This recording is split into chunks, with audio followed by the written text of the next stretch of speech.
Nah, kira-kira apakah tren yang selama 2 minggu kita sudah jalani ya sampai saat ini ya, lower high yang kita alami dari tanggal 24 April ya, sampai sekarang udah di tanggal 8 Mei, jadi kurang lebih ya memang udah 2 minggu ya, dan saat ini, pagi ini persis baru kita retest trendline yang satu ini kembali. Gue sebenarnya udah update juga ini melalui grup VIP ya. Nah, kalian bisa lihat ya, ini sebelumnya nih, ini persis kemarin malam ya, gue update sekitar jam 6-an. Ini gue ada membahas tentang potensi alternatif skenario yang mungkin bisa terjadi pada Bitcoin ya. Jadi bisa saja kita dibawa untuk retest tren garis kuning ini ya untuk sekali lagi ya. Terus pagi ini ya ternyata memang kita dibawa retest ke dalam trendline tersebut. Jadi by the way bagi kalian yang pengen join grup VIP ini ya, ini analisa gratis aja setiap hari daily outlook untuk Bitcoin ya setiap harinya dari gua. Kalian bisa join ini gratis ya, kalian tinggal daftar BingX saja melalui link di deskripsi dan tinggal DM admin untuk join grup ini. Melalui fitur copy trading BingX, saat ini BingX juga udah memiliki outlook terbaru di mana kalian bisa melihat sejarah copy trader sampai 6 bulan terakhir. Jadi kalian bisa tahu nih, jika kalian follow trader tersebut secara jangka panjang, apakah akan profit atau tidak. Nah, ini kalian bisa lihat ya, see all di bagian sini untuk melihat secara keseluruhan trader-trader yang so far dalam 6 bulan terakhir ini kira-kira profit atau enggak. Kalau market-market yang lain kan paling hanya sebulan terakhir ya. Jadi menurut gua outlook ini sangat membantu dalam memilih copy trader yang baik. Copy trade juga cocok buat kalian yang nggak kesempatan trading atau sibuk kerja, karena semua posisi trade akan otomatis terbuka dan tertutup mengikuti copy trader tersebut. Jadi bagi kalian yang belum pernah CT atau pernah tapi masih loss, outlook 6 bulan ini menurut gue sangat berguna banget buat kalian, dan kalian bisa coba ini melalui BingX. Sekali lagi untuk daftar BingX melalui link di deskripsi di bawah. Nah, jadi sebenarnya pertanyaannya, ketika kita retest trendline ini kembali, akankah kita rebound teman ya? Pertanyaannya itu ya. Atau akankah kita break support? Dan apa yang terjadi apabila kita break support teman? Apakah masih ada harapan untuk Bitcoin kembali ke atas level 30.000 lagi atau tidak? Jadi sebenarnya wajar aja kita terkoreksi dari level 29,8 ya. Seperti yang udah gue bahas di 3-4 video yang lalu, gue ada membahas mengenai Bitcoin akan menuju ke area supply dia kembali ya, yaitu di level 29,8, dan waspada akan terjadi rejection pada area supply tersebut yang memang kita lihat pada weekend kemarin kita itu mengalami koreksi dan akhirnya kembali retest trendline yang berwarna kuning ini lagi. Gue juga ada membahas mengenai pattern yang saat ini kita alami temen ini ya. Ini dengan horizontal support yang kurang lebih sama di level 29,8, rata-rata kita kena reject dari level tersebut. Serta dari higher low yang ada, ya ini udah 100% ini adalah ascending triangle. Dan sebenarnya ascending triangle ini sebenarnya adalah pattern bullish ya, 60% chance Bitcoin itu bisa break ya. Nah, cuman pertanyaannya apakah itu beneran akan terjadi atau tidak gitu.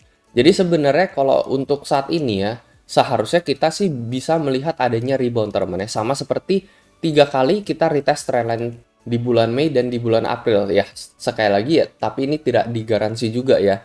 Ini kita udah jalankan trendline ini selama 2 minggu ya. So far sih kita 3 kali sentuh trendline tersebut kita selalu rebound. Tidak menjamin juga teman bahwa kita akan rebound pada kali ini teman.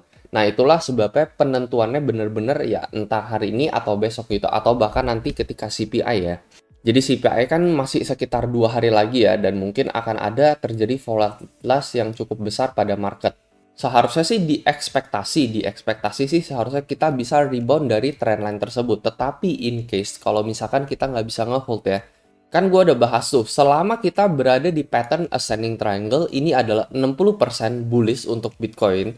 Tetapi jikalau misalnya kita break dari ascending triangle ini ya, jadi confirm time frame daily kita close di bawah garis kuning ini, maka possibility-nya pasti akan berkurang ya. Jadi karena kita udah nggak di dalam pattern ascending triangle ya, kita nggak bisa katakan lagi bahwa 60% akan bullish untuk Bitcoin. Sama seperti ascending pattern yang terjadi sebelumnya ya. Kalau misalkan let's say kita break dari trendline yang berwarna kuning ini salah satu contoh yang misalkan ini fail juga teman-teman. Ini balik lagi contoh yang valid banget di bulan Desember tahun lalu.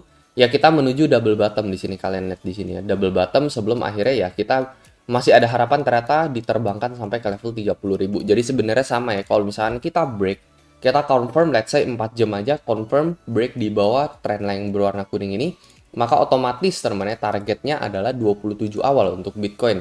Ini kita bisa gambarkan ya, ini area double bottom yang sebenarnya nggak cuman di tanggal 25 April, tetapi balik lagi di tanggal 22 Maret, di sekitaran bulan Maret, Ini berulang kali kita sentuh support di level 27 awal, and then kita melakukan rebound setelah menyentuh area tersebut ya. Contoh yang paling valid misalkan di tanggal 4 April ini, habis itu ini juga terjadi di tanggal 20 Maret ya, and then di tanggal 25 Maret. Dan memang selama kita masih stay above ya, di atas level 27.000 ya, menurut gue ya masih ada probabilitas untuk scenario ini itu play out untuk Bitcoin. Jadi setelah double bottom, kita dibawa ke atas kembali ke level 30.000, and then eventually break ke level 32 sampai 35.000 untuk Bitcoin. Memang tetap masih ada possibility untuk hal tersebut play out.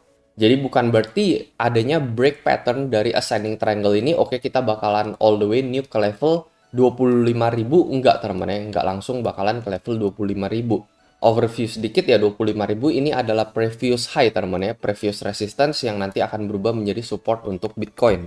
Tetapi ya menurut gue probabilitas yang awalnya 60% akan menjadi kembali 50-50 untuk Bitcoin, dimana ketika terjadinya break pattern dari ascending triangle, ya kita nggak bisa mengharapkan oke, bahwa dari sini bakalan 60% kita bakalan kembali retest resist lagi. Nggak seperti itu ya, nggak seperti apa yang tadi gue kasih contoh di akhir Desember 2022. Karena itu memang chance-nya menurut gue udah 50-50. Kenapa 50-50 juga ya? Karena tidak ada forming pattern apapun, teman. Kita tidak membentuk pattern apapun kalau misalkan kita udah break support dari ascending triangle ini. Jadi udah nggak bisa dikatakan ascending triangle lagi. Tetapi patternnya ya udah berubah karena udah break, teman.